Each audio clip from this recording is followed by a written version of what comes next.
this thing on? Because it's getting ready to be on. Hello and welcome to Bell Ringer. My name is Greg. Your guest name today is Ingrid Curtis, President of Rural Sourcing. Rural Sourcing is an outsourced software development shop with 10 development centers across the country, and as of late last year, they opened one right here in Buffalo, creating 150 new tech jobs. Ingrid takes you through the entire process of choosing Buffalo, from their internal AI tool and what they look for in the quantitative data, all the way through their visit to Buffalo, engagement with our organization, and even more in between. Thanks so much for listening. So Rural Sourcing is we're a software development outsourcing shop. So we work with clients across the country, Fortune 1000, as well as tech startups or services firms that are tech enabled. And our teams build custom software. And so we're really helping our clients with their digital transformation needs as they think about the future and how they can meet their clients' needs. And we do that in places other than Silicon Valley and Boston and New York. So we look at locations where you can have this high quality of life, you can create cutting edge software, and you don't have to choose vocation over location. And tell us a little bit about the beginnings of Rural Sourcing, with yourself and Monty, and then kind of how you get to that mission of staying out of those, top tier tech cities and bringing these opportunities elsewhere in the country. Yeah, so Monty and I both came from high-end management consulting. And at the time, back in the 90s, had opened an offshore location in India, and eventually realized that was not fulfilling our clients' needs. And so we, began to look across the country and really identified a startup called Rural Sourcing. And the original founder had this brilliant idea to look and create jobs in places where they didn't otherwise exist. And so when we came on the scene, it was very small. And we really spent the first few years building out the model. And that was 13 years ago, I think in 2008. And what we've done over time is refine how we develop, how we deliver for our clients, what that looks like. And so now, we're approaching 1,000 colleagues across the country in 10 development centers. So it's been a fantastic journey. And I think, we've really challenged the industry, created this bigger thinking about location. And through COVID now, you can see that suddenly companies are really waking up to the idea that folks don't have to sit on campus in a high rise in the big city to develop brilliant software. So one of those 10 development centers, and the reason why we're talking today, is obviously here in Buffalo. You expanded here late last year, I believe. So I want to work kind of chronologically through some of the process, because I think it's interesting how you landed on that decision. So at the time you had 8 development centers. You chose Buffalo and then Baton Rouge as 9 and 10. So what was really like the impetus for expansion? Why were you looking for these new cities or for these new locations? Our work is in high demand. So if you look at the investments that companies are making, that as they think about their future, every company is a software company.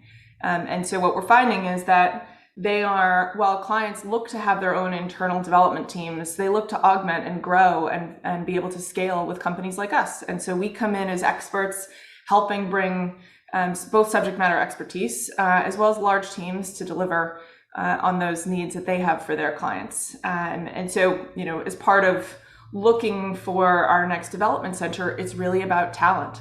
It's identifying places where we can find strong cloud developers, .NET and Java and other skill sets. And so we look across the country to mid-sized cities like Buffalo.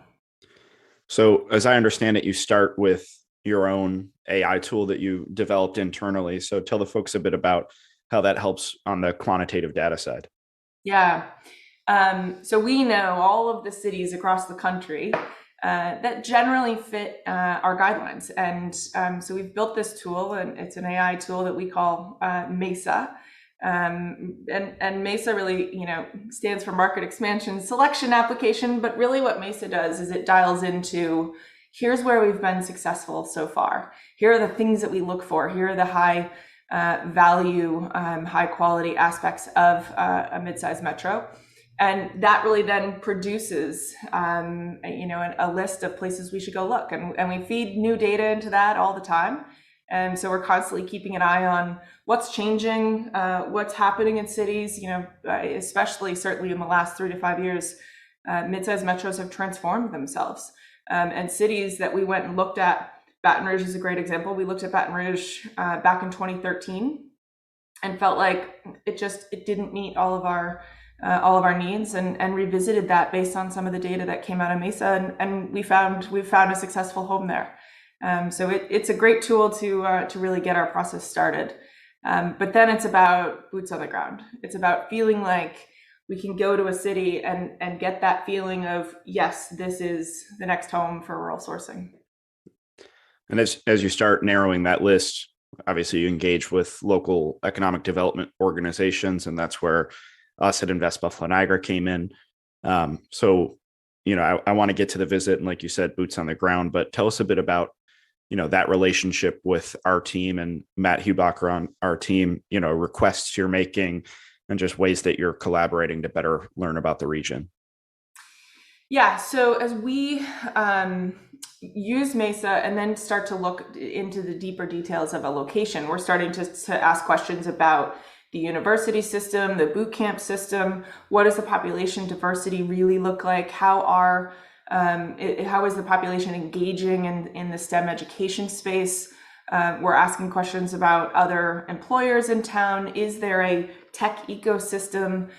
What are the startup and technology innovation opportunities for other companies? We look at a location not just as, can we be successful, but can the rising tide raise all boats, right? Is that location really have that energy that we're looking for? And so, as we reached out to Matt Hubacher, and he really helped us, I think, with a lot of the detail, and the team there at Invest Buffalo Niagara really supported a lot of those questions, fed back some more data, and impressed us with what we were finding on paper.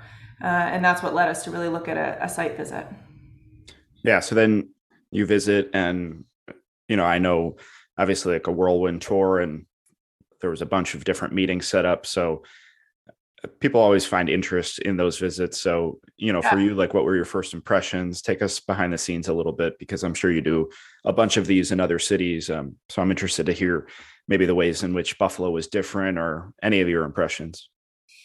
Yeah, so having visited a few dozen mid-sized metros around the country, we have a feel for the economic development group, their connectivity with the with their locations and their communities, and Invest Buffalo Niagara was Class A.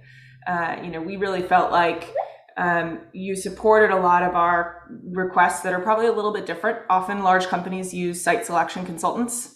We're not into that. We want to, the executive team feels it's really important that we get a sense of, is this our next home ourselves? And so as we ask these questions and we move through that process, it was great, I think, in that we were able to get kind of a custom itinerary.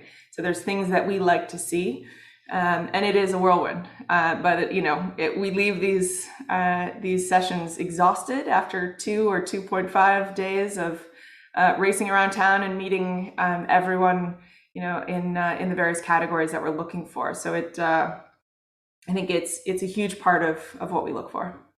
Were chicken wings a part of your agenda? Oh, they were indeed. Gene McCarthy's flats were delicious. Good prelude for a question I have for you later. Right. That's exciting, though. I mean, that's always the request when people need to come. They have to see. They have to have some wings. So gotta have it. I know one of the meetings you had too was with a group of young professionals, and you mentioned how you have maybe different requests than other, bigger corporations that are on these site searches. And I found that one interesting because, and I know a lot of your questions to those young professionals were even about just quality of life in the city. So, what's the thought process behind, that kind of meeting? What can you learn from talking to those folks that are, actually living and working here every day? If you look at if you look at mid-sized cities around the country, I think there's a lot of terms like brain drain and otherwise, right? Kids will graduate from school, they'll start in their hometown or they'll start in the town where they went to school, then they'll get a bigger job and they'll move to Chicago or they'll move to New York City or they'll move elsewhere. And so there's this integral moment in careers where individuals are going in their early 20s, gaining experience and continuing to reinvest in the location that we want to be in, right? And so it's important for us to hear from those young professionals to learn, is there that ecosystem of support for those folks? Do they feel like there is a strong network? And they're also really willing to tell us what it's like to work in town. And so I think what we found from that meeting with young professionals, frankly, it was probably, if we all had to say what the most important meeting was, that was certainly it. We learned a lot about the diversity and how there's a lot of support for the diverse workforce. We learned those, not just local folks, but folks that had relocated into town and felt that welcoming hug and felt like this is home. I can raise my family here, even from moving from other places in New York or other places elsewhere. So I think it really gives us that deep insight into what it's truly like to grow your career in Buffalo. Talent is obviously top of mind for every company and, obviously within tech and really across the country, but, here in Buffalo, that's the same. What are some of the unique ways that you look to develop and hire talent? Because I think it's interesting compared to, some other tech companies in the way that you look at it or are open to other pipelines, I suppose. Yeah. So, if we think about what's core to role sourcing, our equity, inclusion, and diversity efforts are absolutely a part of our fabric. We believe that more diverse teams build better software. You look at Silicon Valley and you look at the diversity of development teams there, and you recognize that there's a lack of gender parity. There's a lack of diversity across many of the different diverse vectors, and you miss things, right? You can't build a quality piece of software, maybe it's about boarding an airplane, without thinking about that elderly individual, that mom with 2 kids, and everyone brings that diverse perspective. And so, first and foremost, we are thinking about all the various ways in which we can attract talent. We're also willing to live on the edge a little bit of, we don't require a 4-year education. We believe there are many people that are either A, self-taught, or B, have a small boot camp or some knowledge that they're beginning to grow, and that needs to be fostered.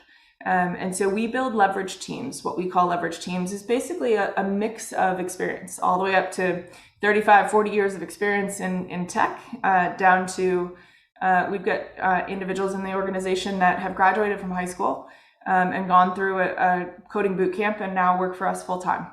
And we believe that diversity of age provides insight, but it's also about investing in the talent pipeline.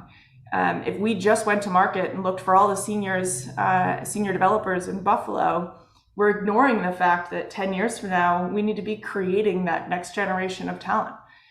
So I think that's a big part of it. I think the other thing we saw in Buffalo was a diverse location with a lot of outreach and a lot of community open dialogue about how to come together, how to engage the refugee community, how to make sure that there were career paths for folks from all different types of backgrounds. And that was hugely important to us in what we're looking for in our talent pool.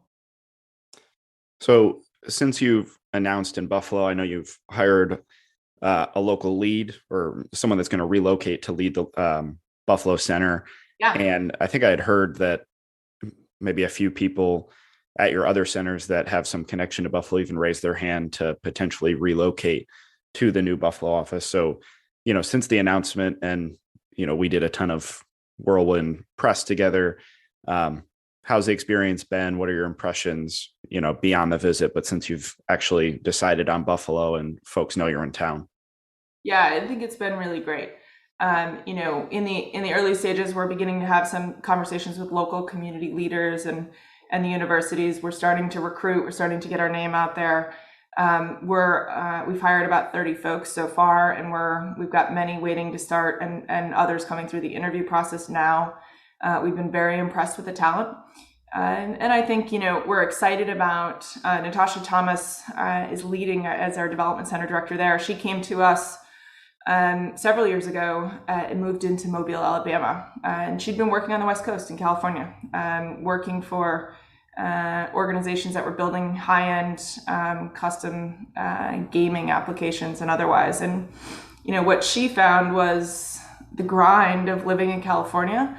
Her husband had been from that Alabama region, and she's really grown her career here and is a great colleague leader. So we're excited to have her in Buffalo. She's never lived where it snows, so she's excited to get that heavy winter coat. But I think what she's found is a really talented pool of folks that are excited about the prospect, excited about identifying those 150 and hopefully even more than that in the region. That'll join us. And so she's working on getting her relocation complete this spring. Well, we really appreciate your time and obviously your decision to locate in Buffalo. I know, Matt and the entire team has had an amazing working relationship with all of you, and it's been great to have you. So thanks so much. Before I let you go, though, we do have a couple hard-hitting blizzard round questions we ask everybody. So if you were a flavor of ice cream, what would you be? Ooh, mint chocolate chip. How about a book or TV show that you'd recommend? I am in the middle of Game of Thrones. Like, I'm a decade behind, but I'm binging like crazy. Great choice. Do you prefer a text or phone call? Text. That's how you get me. Text is the best. How about hiking or skiing? Oh boy, I'm married into a ski family, but I am like a baby giraffe on skis, so I would say hiking. And last question, you went to Gene McCarthy's, so I think we know your answer, but chicken wings, do you prefer drums or flats? Flats with blue cheese all day. Great choice. Thank you very much for being with us today. Really appreciate it. Thanks, Greg. I appreciate your time and all that Invest Buffalo Niagara has done for the region. Bell Ringer is a podcast by Invest Buffalo Niagara, the region's privately funded, nonprofit marketing and economic development organization. Please rate this podcast, follow our social media channels, and read our blog at buffaloniagara.org for the best of Buffalo Niagara. Come grow your business with us.